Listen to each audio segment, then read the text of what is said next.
Jeremiah 38. Jeremiah is put in a dungeon, which is basically a sewer, and he was sinking down in the mud. It was basically excrement, and it was getting higher and higher on his body, and he was going to literally drown in it. The mud was coming up, the sewage was coming up on him. He couldn't climb out, and he was crying out for help. And he is rescued by Ebed-Melech, the Ethiopian, a eunuch. Would have been a black guy.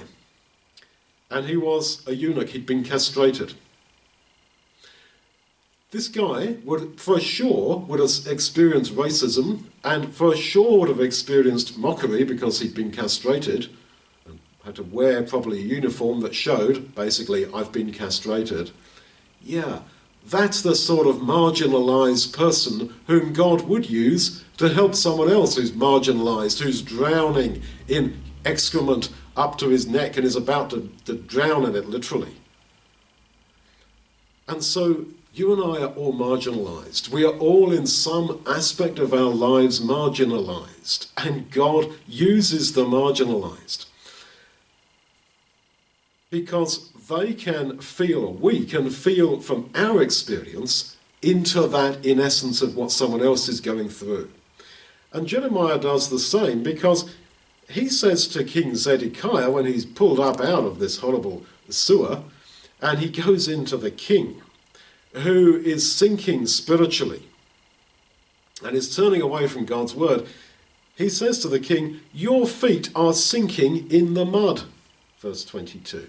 Well, Jeremiah's feet have just been sinking in the mud. So he's saying, yeah, I see how you're going down, Zedekiah, spiritually. I was going down physically, I'll tell you. And it was only by God's grace, through a marginalized man, that I was lifted up out of it.